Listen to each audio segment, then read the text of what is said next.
REKAP Rush Hour for Thursday, September 25. I'm David Kaplan. It's brought to you by our great partners at the Chicagoland and Northwest Indiana Chevy dealers. They are the official truck partners of the Chicago Bears. And Tasty Trade, stocks, crypto, futures, options, whatever you trade, the platform you trade it on should be tastytrade.com.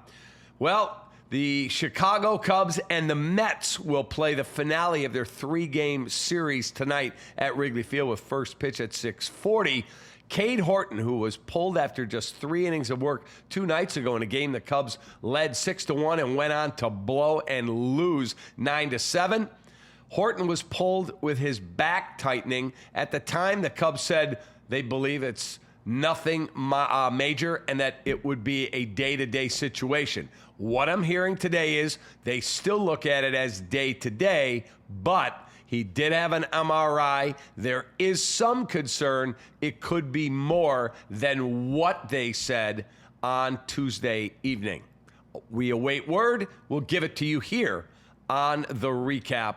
Right now, you can follow me on Twitter at the Catman. You can follow my partner at Ryan McGuffey. We get news, you get news in sports 24 hours a day. Again, Cubs and Mets tonight. We'll have the recap as soon as that game goes final. White Sox play their series finale against the New York Yankees at Yankee Stadium. As soon as that game goes final, we'll have the White Sox recap as well.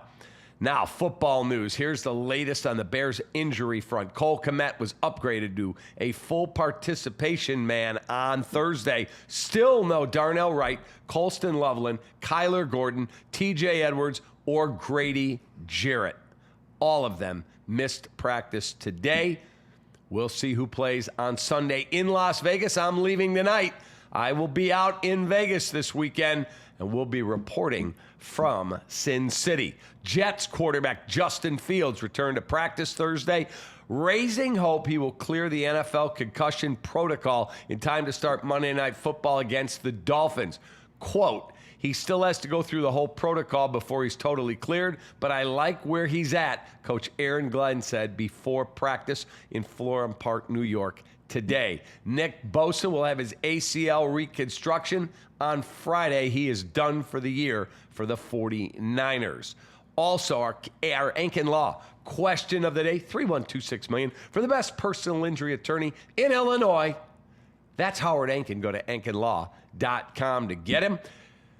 Cade Horton, as I just said, has been dealing with a back injury, which could potentially affect his availability in the playoffs. If he is out, does that effectively end the Cubs' chances of making a deep postseason run?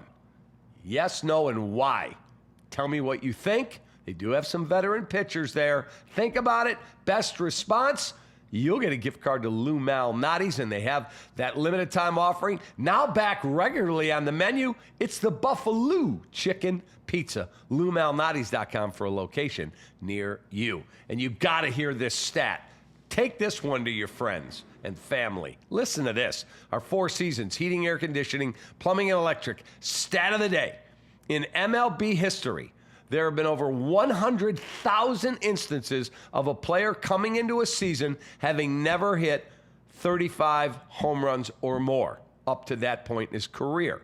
Of those 100,000 players, 303 did go on to have a 35 or more home run season that year.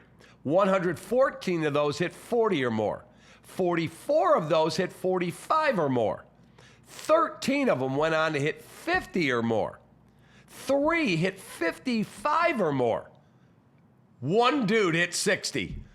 Cal Raleigh, the big dumper. That's it. 1 out of 100,000. Can you imagine the odds if you'd have bet Cal Raleigh to hit 60 home runs before the season started? There's no number they could have given you. It would have been 1,000,000 to 1.